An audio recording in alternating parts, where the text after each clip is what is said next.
Hello दोस्तों, नमस्कार। एक बार फिर से आप सभी का बहुत बहुत स्वागत है आपके अपने परिवार मैथ्स वाटिका में। दोस्तों, मैं हूं रुपेश यादव और आज हम लोग मेंसुरेशन के दूसरे क्लास को देखेंगे। पिछले क्लास में हमने सारे 3D आकृति के जो इम्पोर्टेंट फार्मूला था, जो इम्पोर्टेंट कॉन्सेप्ट था, उसको हमने बताया था। और आज हम लोग 2D आकृति को शुरू करेंगे। 2D आकृति में आज हम लोग केवल ट्रायंगल को देखेंगे, क्योंकि ट्रायंगल एक बड़ा टॉपिक है। तो आज के वीडियो में हम लोग केवल ट्रायंगल को कंप्लीट करेंगे और इसके बाद बाकी जो आने वाला एक क्लास होगा उसमें बाकी सभी 2D आकृति के इंपॉर्टेंट फार्मूला और उसके कॉन्सेप्ट को देखेंगे। ओके, चलिए तो आइए शुरू करते हैं आज के क्लास को। देखिए, अगर हम बात करें त्रिभुज की, तो 3 भुजाओं से घिरा हुआ समतल क्षेत्र आपका त्रिभुज कहलाता है। ठीक है, त्रिभुज को भुजा के आधार पे 3 भागों में और कोण के आधार पे भी 3 भागों में बांटा गया है। त्रिभुज में 3 भुजा और 3 कोण होता है, तो भुजा के आधार पर भी त्रिभुज को 3 भागों में और कोण के आधार पे भी त्रिभुज को 3 भागों में बांटा गया। भुजा के आधार पे जिस त्रिभुज का तीनों भुजा बराबर होगा उसको बोलेंगे समबाहु त्रिभुज। जिस त्रिभुज का कोई 2 भुजा आपस में बराबर होगा उसको बोलेंगे समद्विबाहु त्रिभुज। और जिस त्रिभुज का तीनों भुजा असमान होगा उसको हम लोग बोलेंगे विषमबाहु त्रिभुज। उसी तरीके से कोण के आधार पर भी त्रिभुज को 3 भागों में बांटा गया। जिस त्रिभुज का कोई एक कोण समकोण, समकोण का मतलब होता है 90 डिग्री, जिस त्रिभुज का कोई एक एंगल, कोई एक कोण 90 डिग्री होगा वह कहलाएगा समकोण त्रिभुज। जिस त्रिभुज का तीनों कोण 90 डिग्री से छोटा होगा उसको बोलेंगे न्यून कोण। न्यून कोण का मतलब ही होता है 90 डिग्री से छोटा। और अगला है अधिक कोण त्रिभुज। अधिक कोण त्रिभुज उसको बोलेंगे जिस त्रिभुज का कोई एक कोण भी 90 डिग्री से ज्यादा होगा, वह आपका क्या कहलाएगा? अधिक कोण त्रिभुज। फिर से देख लीजिए, तीनों भुजा बराबर समबाहु त्रिभुज, कोई 2 भुजा बराबर समद्विबाहु त्रिभुज, तीनों भुजा असमान विषमबाहु त्रिभुज, कोई एक कोण 90 डिग्री समकोण त्रिभुज, तीनों कोण 90 से छोटा न्यून कोण त्रिभुज, और अगर कोई एक कोण भी 90 डिग्री से बड़ा होगा तो वह क्या कहलाएगा? अधिक कोण त्रिभुज कहलाएगा। इसके अलावा एक त्रिभुज और आपको पढ़ना है और वह है आपका समद्विबाहु समकोण त्रिभुज, जो इस दोनों को मिला करके बनाया गया है। समद्विबाहु समकोण त्रिभुज, और यहाँ से भी क्वेश्चंस आपके एग्जाम में पूछा जाता है और इसका भी थ्योरी आगे चल के हम लोग देखेंगे। समद्विबाहु समकोण त्रिभुज उसको बोलेंगे, जैसा कि नाम है समद्विबाहु तो 2 भुजा बराबर होना चाहिए और समकोण का मतलब एक कोण 90 डिग्री होना चाहिए। यानी वैसा त्रिभुज जिसका कोई 2 भुजा बराबर हो और साथ में एक कोण 90 डिग्री हो, वही आपका कहलाएगा समद्विबाहु समकोण त्रिभुज। ठीक है, अब मेंसुरेशन के अंदर हम लोग को पढ़ना इसमें से कौन कौन है, तो देखिएगा जो सबसे ज़्यादा इंपॉर्टेंट है, ध्यान से समझिएगा, हम लोग को पढ़ना है समकोण त्रिभुज। ठीक है, इसको बहुत ही डिटेल में पढ़ेंगे। उसके बाद हम लोग पढ़ेंगे समबाहु त्रिभुज और फिर समद्विबाहु त्रिभुज, इसका भी थोड़ा बहुत कॉन्सेप्ट हम लोग देखेंगे। तो इन सभी चीज़ों को हम लोगों को मेंसुरेशन के अंदर पढ़ना है। इन सभी त्रिभुज से रिलेटेड फॉर्मूला आपको आगे चल के मिलेगा। तो आइए शुरू करते हैं ट्रायंगल को, बारी बारी से प्रत्येक ट्रायंगल को हम लोग देखते हैं।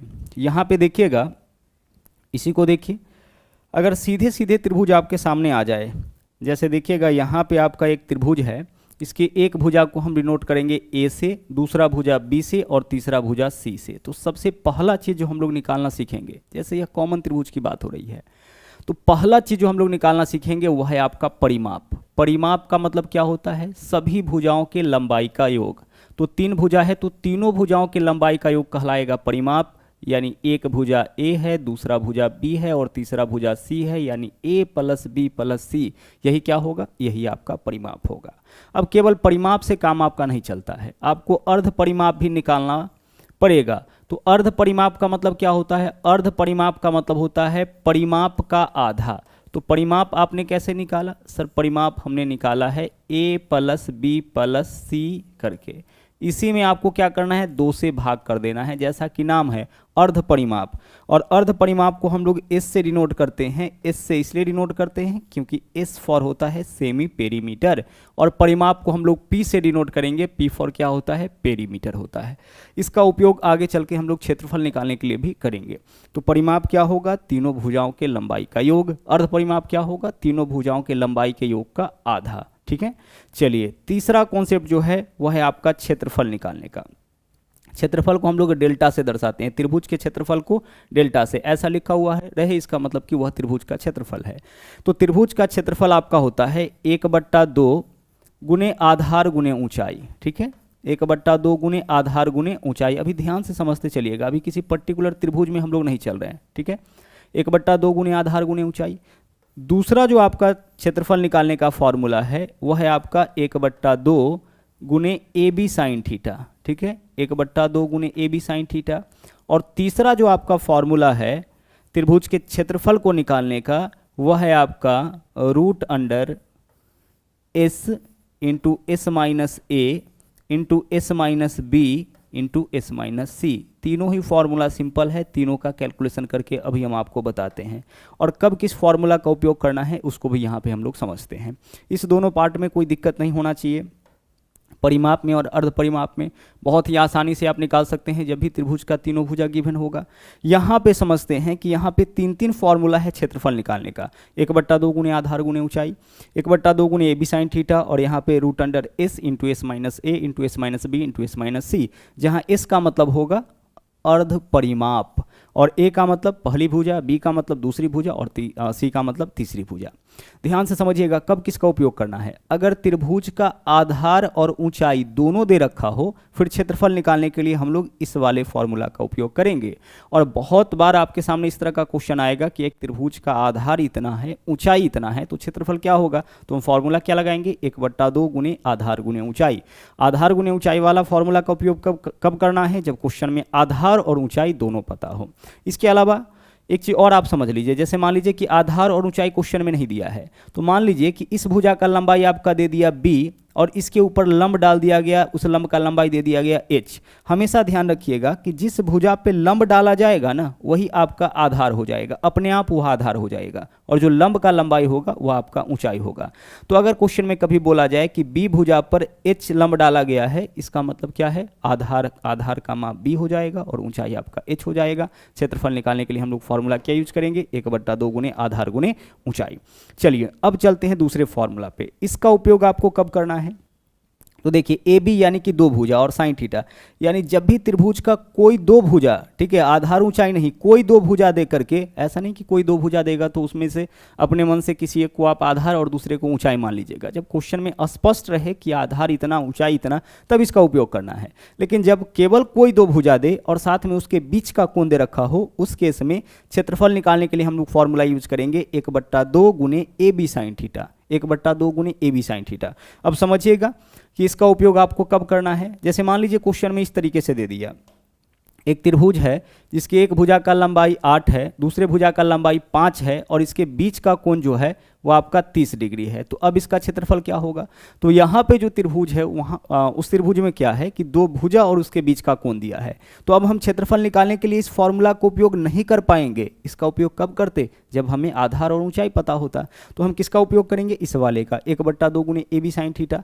तो हम लिखेंगे यहाँ पे 1/2 गुने ए के जगह पहली भुजा जो कि है 8 सेंटीमीटर, बी के जगह दूसरी भुजा जो कि है 5 सेंटीमीटर, गुना sine theta, sine theta, theta के जगह 30, तो साइन 30 का वैल्यू कितना होता है, 1/2। सोल्व करिए, 2 दूना 4, 4 से काटेंगे, 4 दूना 8 कैंसिल, 5 दूना 10, यही आपका क्या हो गया, इसका क्षेत्रफल हो गया। तो हम बस आपको बताना यह चाहते हैं कि इस फॉर्मूला का उपयोग आपको तभी करना है जब किसी त्रिभुज का कोई 2 भुजा और उसके बीच का कोण दिया जाए।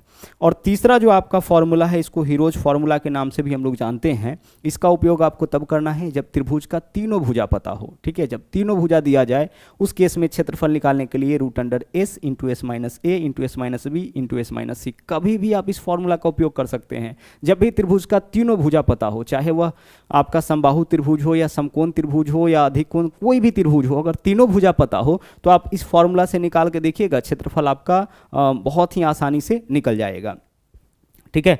जैसे यहाँ पे एक एग्जाम्पल हम लेते हैं, मान लीजिए आपका यहाँ पे एक त्रिभुज है जिसके भुजाओं का माप 3, 7 और 6 है, ठीक है। एक त्रिभुज के भुजाओं का माप कितना है, 3, 7 और 6 है। तो इसका माप हम 3 ले लिए, इसका माप 7 ले लिए और इसका माप 6 ले लिए। तीनों भुजाओं का माप दे रखा है और हमें इसका क्षेत्रफल निकालना है। तो जब तीनों भुजा पता हो तो क्षेत्रफल निकालने के लिए क्या करेंगे, सबसे पहले हम एस निकालेंगे, यानी सेमी पेरीमीटर। एस क्या होता है, परिमाप का आधा। तो 3 और 7 10 और 6 16, 16 का आधा कितना हो जाएगा, 8। इसमें तो कोई दिक्कत नहीं होना चाहिए किसी को। 16 का आधा कितना हो जाएगा आपका, 8 हो जाएगा। अब आगे चलिए, अब इस फॉर्मूला का उपयोग देखिए कितना सिंपल में हम लोग इसको सोल्व करेंगे। अब s माइनस ए, तो 8 में से 3 माइनस करिए, क्या हो जाएगा 5, इंटू एस माइनस बी, तो 8 में से 7 माइनस करिए 1, ठीक है। 8 में से पहले क्या करेंगे, 3 माइनस करेंगे, कितना हो जाएगा, सबसे पहले तो हमें लिखना है s, ठीक है। तो एस का वैल्यू कितना है आपका 8 इंटू एस माइनस ए, तो 8 में से 3 माइनस करिए 5 इंटू एस माइनस बी, तो 8 में से 7 माइनस करिए 1 इंटू एस माइनस सी, 8 में से 6 माइनस करिए कितना हो जाएगा 2 हो जाएगा। सोल्व करिए 8 दूना 16, 16 का वर्गमूल क्या हो जाएगा 4, रूट के भीतर 5 गुना 1 यानी 5 रह जाएगा, तो 4 रूट 5 यही आपका इस त्रिभुज का क्या होगा क्षेत्रफल होगा।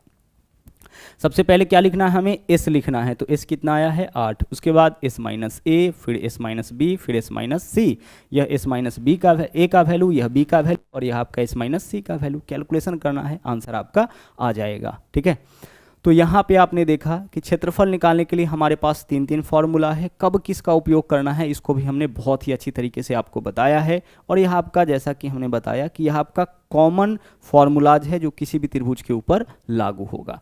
बाकी जो फॉर्मूला है उसको बारी बारी से हम लोग देखेंगे, पर्टिकुलर त्रिभुज का, जैसे समबाहु त्रिभुज का है, समद्विबाहु त्रिभुज का है, उन सबको आगे देखेंगे। आगे चलिए, कुछ और कॉन्सेप्ट आपको यहाँ पे देखना है। जैसे यहाँ पे देखिएगा त्रिभुज के भीतर में यहाँ पे वृत्त बना हुआ है, तो इसको हम लोग बोलेंगे अंतःवृत्त। इसको क्या बोलेंगे, इसको हम लोग बोलेंगे अंतःवृत्त। और अगर त्रिभुज के बाहर में वृत्त बने तो उसको हम लोग क्या बोलेंगे, बाह्य वृत्त या परिवृत्त। और यहाँ पे जो वृत्त है उसको हम क्या बोलेंगे, परिवृत्त बोलेंगे। परिवृत्त, त्रिभुज के अंदर में वृत्त होगा उसको हम लोग बोलेंगे अंतःवृत्त, और बाहर में जो वृत्त होगा उसको बोलेंगे परिवृत्त। परिवृत्त की त्रिज्या को हम लोग यहाँ पे देखिए, अंतःवृत्त की त्रिज्या को हम लोग दर्शाएंगे स्मॉल आर से, ठीक है। और केंद्र बिंदु से देख लीजिए, परिधि मिला दिए, यह आपका त्रिज्या हो गया। यह परिवृत्त का त्रिज्या, इसको हम लोग कैपिटल आर से डिनोट करेंगे।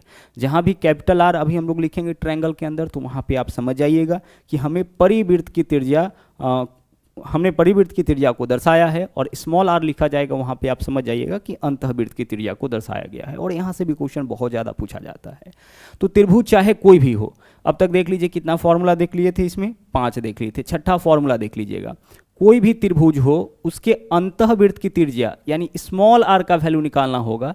तो तरीका यह है कि आप उसके क्षेत्रफल में उसके अर्ध परिमाप से भाग कर लीजिए। क्या करिएगा, आपको करना यह है कि उसके क्षेत्रफल में अर्ध परिमाप से भाग कर लेना है। जैसे इस क्वेश्चन में देखिएगा, यहाँ पे जो क्वेश्चन आप सोल्व किए थे, क्षेत्रफल कितना आया था 4 रूट 5 आया था, और अर्ध परिमाप कितना है 8। तो इसके क्षेत्रफल में अगर आप अर्ध परिमाप से भाग कर लेते हैं तो इस त्रिभुज के भीतर बने वृत्त की त्रिज्या आपको पता लग जाएगा।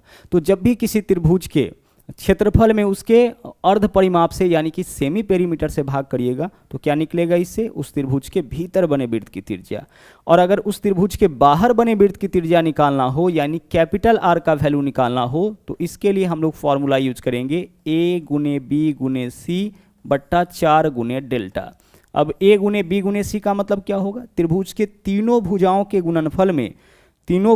गुणनफल में उसके क्षेत्रफल के 4 गुना से भाग करने पर त्रिभुज के बाहर बने वृत्त की त्रिज्या निकल जाएगी। ठीक है, चलिए, तो यह अब यहाँ पे जो आपका दे रखा है डाटा, जब भी आपसे अंतःवृत्त की त्रिज्या पूछा जाएगा उस केस में क्या होगा कि त्रिभुज का डाटा दे रखा होगा। तो त्रिभुज के डाटा से हम उस त्रिभुज का क्षेत्रफल भी निकाल सकते हैं, अर्ध परिमाप भी निकाल सकते हैं। तो त्रिभुज के क्षेत्रफल में ही उसके अर्ध परिमाप से भाग करेंगे, अंतःवृत्त का त्रिज्या निकल जाएगा। त्रिभुज के तीनों भुजाओं के गुणनफल में उसके क्षेत्रफल के 4 गुना से भाग करेंगे, त्रिभुज का डाटा तो दे रखा होगा। तो त्रिभुज के तीनों भुजाओं के गुणनफल में उसके क्षेत्रफल के 4 गुना से भाग करेंगे तो इससे क्या निकलेगा, उसके परिवृत्त का त्रिज्या आपका निकल जाएगा। यह इंपॉर्टेंट फॉर्मूला है, यहाँ से क्वेश्चन लगातार आपके एग्जाम में अभी पूछा जा रहा है। ठीक है, चलिए, तो अब हम लोग चलते हैं बारी बारी से प्रत्येक त्रिभुज के अंदर। सबसे पहले हम लोग देखेंगे राइट एंगल ट्रायंगल यानी कि समकोण त्रिभुज। अभी जो हम लोग फॉर्मूला देख रहे थे वो आपका कॉमन फॉर्मूला था। अब हम लोग चलते हैं समकोण त्रिभुज के अंदर। समकोण त्रिभुज किसको बोलेंगे, जिसका कोई एक कोण 90 डिग्री हो, यह कहलाएगा समकोण त्रिभुज। समकोण त्रिभुज में 90 डिग्री के सामने वाली भुजा को हम लोग क्या कहते हैं, कर्ण यानी हाइपोटेनस, इसको एस से डिनोट करेंगे। एक भुजा आपका हो जाएगा परपेंडिकुलर यानी कि लंब, और तीसरा जो भुजा आपका बचा वह कहलाएगा बेस यानी कि आधार। 90 डिग्री के सामने वाला भुजा क्या कहलाएगा, कर्ण। उसी तरीके से दूसरा भुजा जो होगा वह आपका लंब और तीसरा भुजा कर्ण। समकोण त्रिभुज एक स्पेशल त्रिभुज है जिसके तीनों भुजाओं का विशेष नाम है, लंब, आधार और कर्ण। साथ में जो आपका कर्ण होता है वह सबसे लंबी भुजा होता है क्योंकि यह 90 डिग्री के सामने। एक सिंपल सा कॉन्सेप्ट समझिए कि अगर एक कोण 90 डिग्री है, इसका मतलब बाकी का जो 2 कोण होगा वह क्या होगा सर, बाकी का 2 कोण होगा वह न्यून कोण होगा। न्यून कोण क्यों होगा? क्योंकि त्रिभुज के तीनों कोणों का योग 180, तो अगर यह 90 है तो अब यह दोनों मिला के 90 होगा, मतलब कि इसका भी वैल्यू 90 से छोटा होगा। अगर यह 90 या 90 से बड़ा होगा तो सोचिए कि 90 और 90 180, दो कोण को ही मिला के 180 हो जाएगा, तो त्रिभुज तो फॉर्म नहीं होगा, तीनों मिला के 180 होना चाहिए। तो इसका यह मतलब है कि एक कोण आपका समकोण और बाकी दो कोण क्या होगा? न्यून कोण होगा। और त्रिभुज का एक और थ्योरम है कि त्रिभुज में बड़ा कोण के सामने का भुजा बड़ा और छोटा कोण के सामने का भुजा छोटा, तो सबसे बड़ा कोण तो यही होगा, तो इसके सामने का भुजा सबसे बड़ा, यानी कर्ण हमेशा सबसे बड़ा होता है। इसके अलावा इसमें एक रिलेशन भी है, कर्ण का स्क्वायर बराबर क्या लिखते हैं हम लोग? लंब का स्क्वायर जोड़ आधार का square, P square plus B square. ये आपका पाइथागोरस थ्योरम है। पाइथागोरस ने सबसे पहले इस थ्योरम को प्रमाणित किया था कि अगर कोई ट्रायंगल राइट एंगल ट्रायंगल है, समकोण त्रिभुज है, तो उसमें जो कर्ण का वर्ग होगा वह दोनों छोटी भुजाओं के वर्गों के योग के बराबर होगा।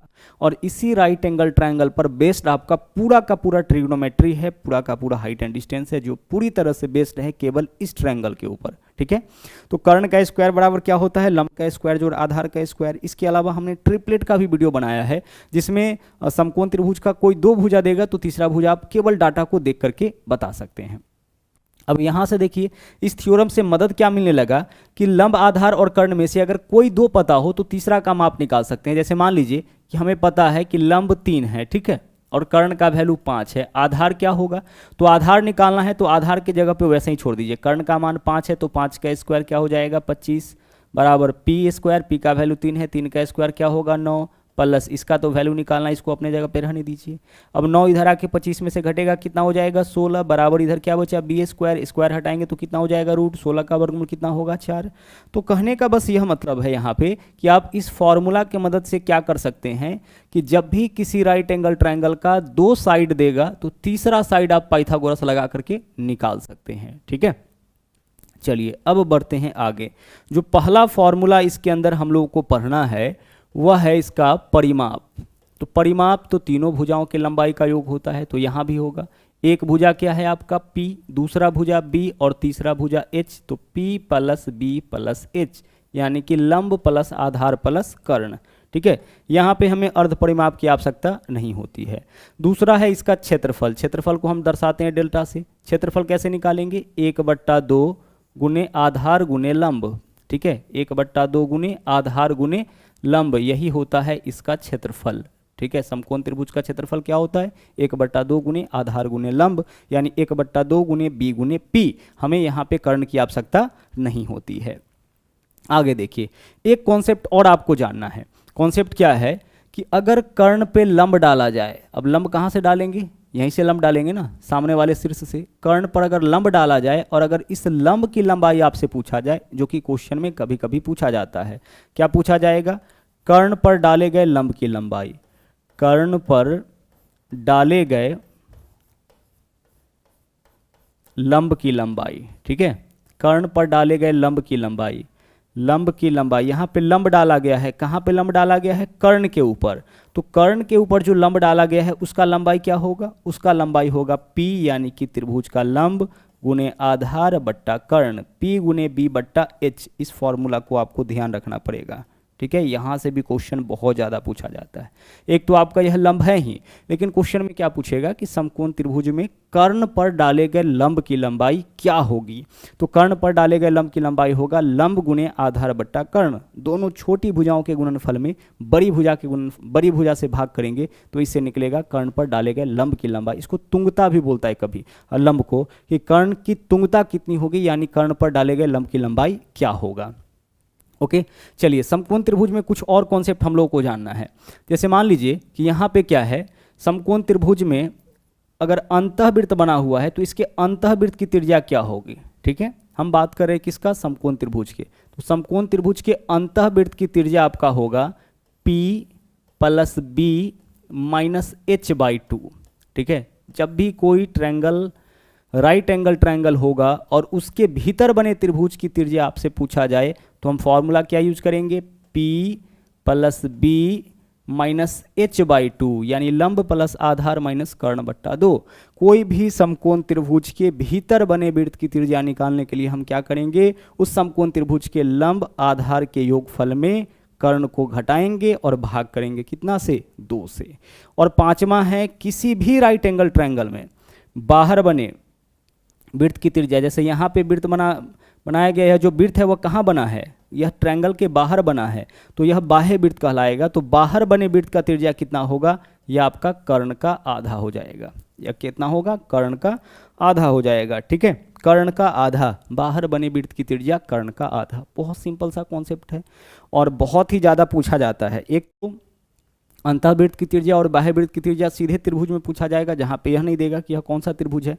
दूसरा समकोण त्रिभुज में और तीसरा समबाहु त्रिभुज में। बस इन 3 जगहों पे आपको ध्यान रखना पड़ेगा, अंतःवृत्त की त्रिज्या और बाह्य वृत्त की त्रिज्या का माप। और इम्पॉर्टेंट है, इसको आपको ध्यान रखना ही पड़ेगा क्योंकि यहाँ से क्वेश्चन बहुत ही ज़्यादा एग्जामिनेशन में अभी पूछा जा रहा है। लंब प्लस आधार माइनस कर्ण, जैसे मान लीजिए कि क्वेश्चन में दे रखा है 6, 8 और 10। अब इसमें एक चीज़ तो पक्का है कि कर्ण क्या होगा, 10 होगा। तो आप बताइए कि अंतःवृत्त का त्रिज्या क्या होगा, तो 6 और 8 कितना, 14, 14 माइनस कितना 10 और बट्टा में 2, 14 में से 10 घटाइए 4, 4 बट्टा 2 यानी कितना हो जाएगा, 2 हो जाएगा अंतःवृत्त की त्रिज्या। परिवृत्त की त्रिज्या कर्ण का आधा, कर्ण 10 है, 10 का आधा कितना हो जाएगा, 5 हो जाएगा। तो बहुत ही आसानी से आप निकाल सकते हैं, बिल्कुल भी दिक्कत नहीं होगा अगर फॉर्मूला और कॉन्सेप्ट आपको अच्छी तरह से पता होगा तो। ओके, चलिए अब हम लोग चलते हैं अगले ट्रायंगल में। अगला है आपका इक्विलेटरल यानी कि समबाहु त्रिभुज। ठीक है, समकोण के बाद हम लोग क्या देख रहे हैं, समबाहु त्रिभुज। समबाहु त्रिभुज मेंसुरेशन में क्वेश्चन आपका समबाहु से, समद्विबाहु से, समकोण से और समद्विबाहु समकोण से ही पूछा जाता है। समबाहु त्रिभुज जैसा कि नाम है, तीनों भुजा का माप क्या होगा, बराबर, यानी इस भुजा का माप अगर हम ए लेते हैं तो प्रत्येक का माप क्या हो जाएगा, प्रत्येक का माप आपका ए ही होगा।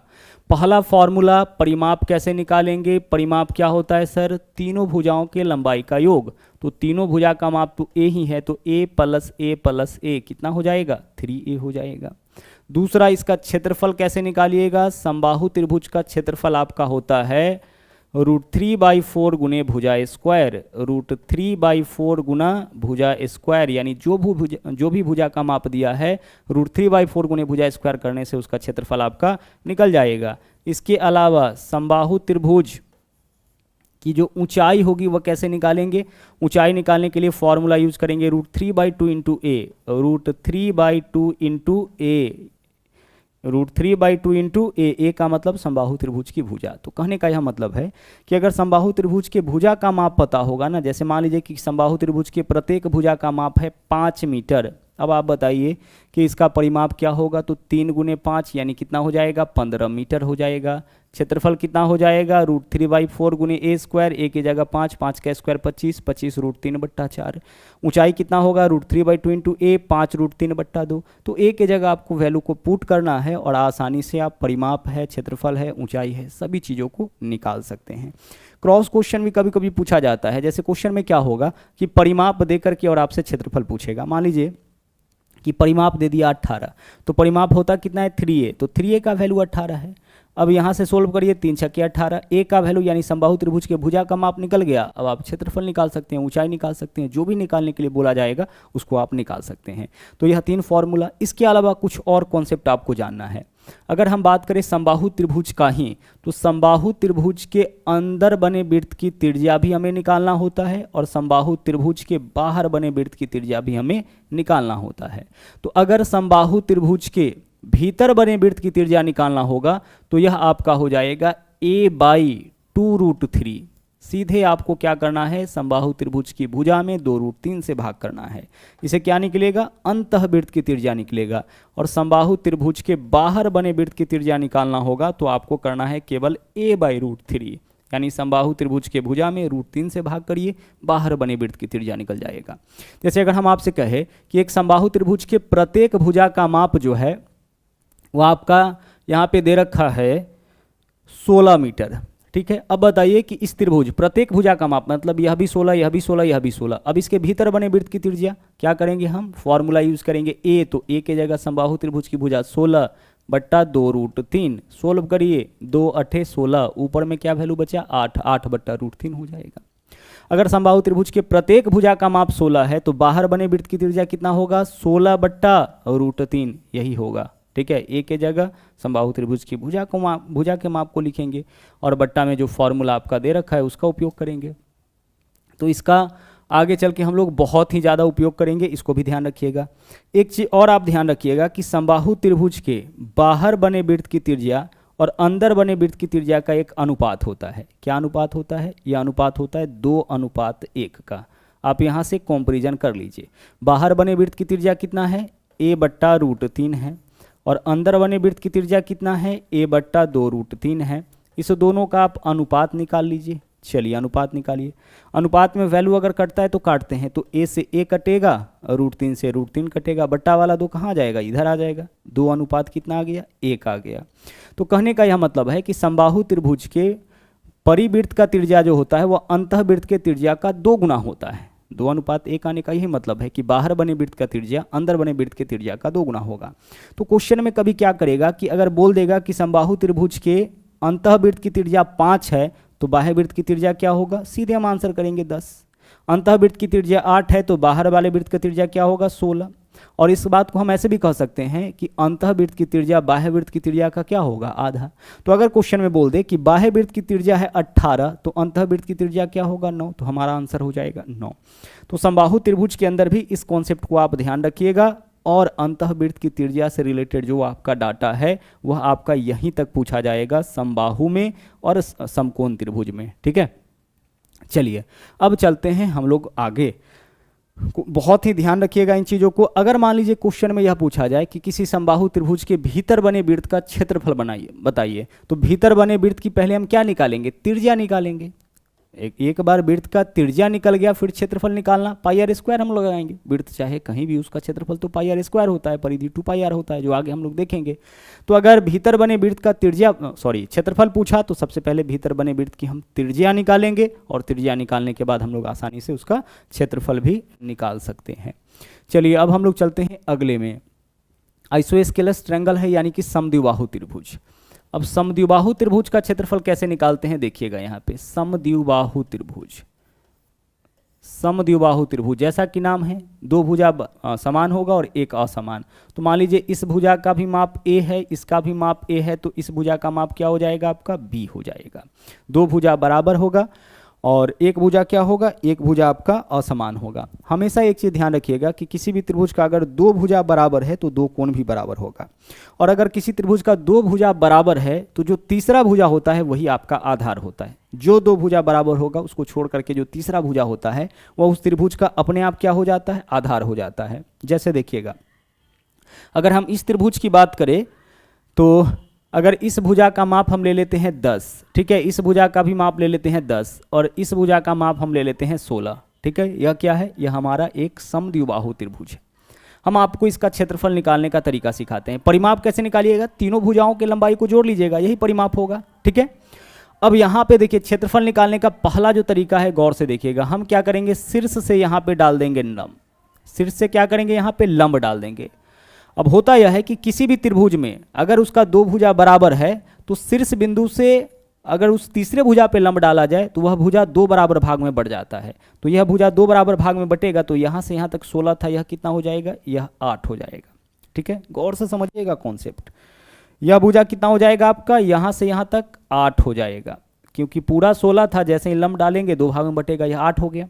अब हमें इसका माप अगर निकाल लेते हैं तो यही क्या होगा? यही आपका इस पूरे त्रिभुज का ऊंचाई होगा, और यही इस पूरे त्रिभुज का ऊंचाई होगा। लेकिन इस त्रिभुज का क्या होगा? तो गौर से देखिए, यहाँ पे इस त्रिभुज को लंब डाले हैं, मतलब 90 डिग्री। 90 डिग्री का मतलब यह हो जाएगा कर्ण। 90 डिग्री मतलब समकोण त्रिभुज, तो यह पार्ट क्या हो जाएगा? कर्ण।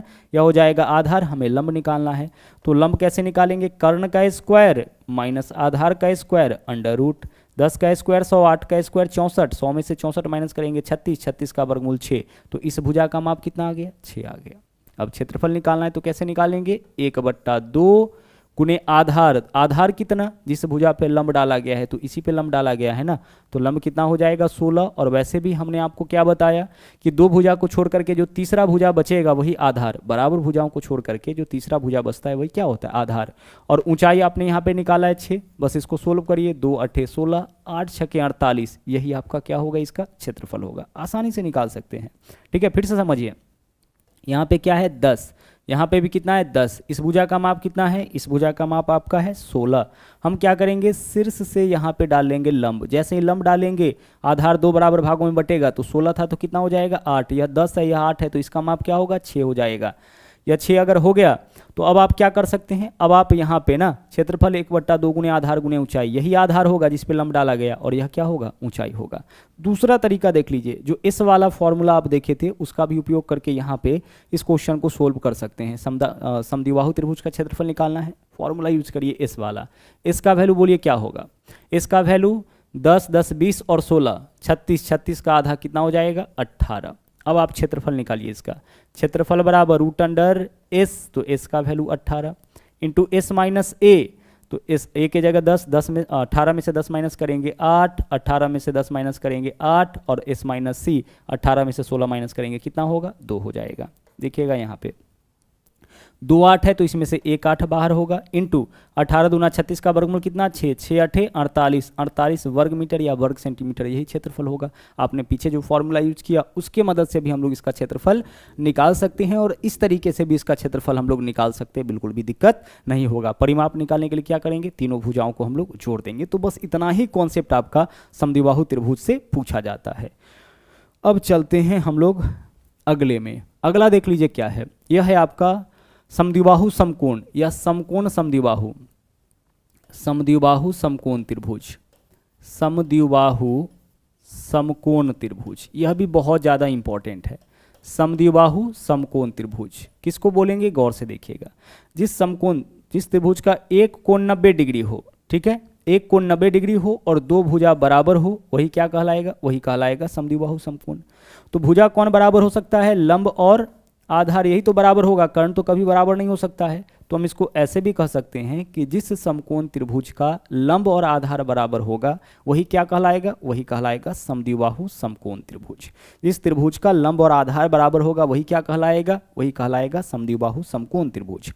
अब समद्विबाहु समकोण त्रिभुज का क्षेत्रफल देखिए, परिमाप सबसे पहले निकालते हैं, गौर से समझिएगा। अगर हम इस भुजा को x मानते हैं तो यह भी कितना होगा, यह भी आपका x हो जाएगा। तो इस भुजा का माप कितना होगा, √2 इंटू एक्स। √2 इंटू एक्स क्यों, क्योंकि देखिए लंब है x तो लंब का स्क्वायर, जो आधार है x तो आधार का स्क्वायर, अंडर रूट करेंगे तो कर्ण निकलेगा। x स्क्वायर क्या होगा 2x² होगा। अब इसका रूट करिए, 2 का तो वर्गमूल निकलेगा नहीं, तो 2 रूट के भीतर रह जाएगा, और x² का वर्गमूल कितना होगा x। तो यही क्या हुआ, यही इसका हो गया आपका, यही इसका आपका हो गया तीनों भुजाओं का माप। अब आगे देखिए, अगर आपको यहाँ पे ना परिमाप निकालना हो तो परिमाप निकालने के लिए क्या यूज करेंगे, परिमाप निकालने के लिए हम लोग यूज करेंगे तीनों भुजाओं के लंबाई का योग। तो x plus x plus √2 into x, तो x प्लस x कितना हो जाएगा 2x प्लस यहाँ पे क्या होगा √2 इंटू एक्स। अब आप इसमें क्या कॉमन ले सकते हैं, आप इसमें यहाँ पे x कॉमन ले सकते हैं। तो जब आप इसमें x कॉमन लीजिएगा तो क्या लिख सकते हैं इसके लिए, जब आप इसमें x कॉमन लीजिएगा तो लिख सकते हैं इसके लिए 2 प्लस √2, यही होगा ना, x इंटू 2 प्लस √2, x और x 2x में से x कॉमन लेंगे तो x बचेगा, और √2 इंटू एक्स में से x कॉमन लेंगे तो यहाँ पे क्या बचेगा, √2 इंटू एक्स में से x कॉमन लेंगे तो √2 बचेगा। अगर हम बात करें इसके क्षेत्रफल का, ठीक है, अगर हम इसके क्षेत्रफल की बात करें तो क्या हो जाएगा 1/2 गुने आधार गुने लंब, तो आधार x, लंब कितना x² बट्टा कितना x²/2 हो जाएगा। तो यहाँ पे भी जो क्वेश्चन आपका इससे रिलेटेड पूछा जाएगा उसको बहुत आसानी से बना सकते हैं। जनरली क्या करता है कि क्वेश्चन में आपका परिमाप दे दिया, ठीक है, क्वेश्चन में क्या किया परिमाप दे दिया, तो इससे हम कंपैरिजन कर लेंगे। इससे जब कंपैरिजन करेंगे तो x का मान निकल जाएगा, जब x का मान निकल गया यानी तीनों साइड्स निकल गया या x का मान निकल गया तो फिर हम x²/2 करेंगे तो क्षेत्रफल निकल जाएगा। उसी तरीके से मान लीजिए क्वेश्चन में क्षेत्रफल दे दिया तो हम इस फॉर्मूला से कंपैरिजन करेंगे, वहाँ से x का वैल्यू निकलेगा। x का वैल्यू निकलने का मतलब है कि तीनों भुजा निकल गया, तीनों भुजा निकल गया तो फिर जो चाहे हम उसको निकाल सकते हैं, ठीक है। चलिए, तो यह था आपका ट्रायंगल का आखिरी कॉन्सेप्ट, आज के लिए इतना ही। और बाकी जो भी 2D आकृति में आपका फिगर बचा हुआ है उन सभी फिगर को अगले क्लास में हम कंप्लीट करेंगे। तो आज के लिए इतना ही, दोबारा मुलाकात होगा अगले क्लास में। थैंक यू, जय हिंद।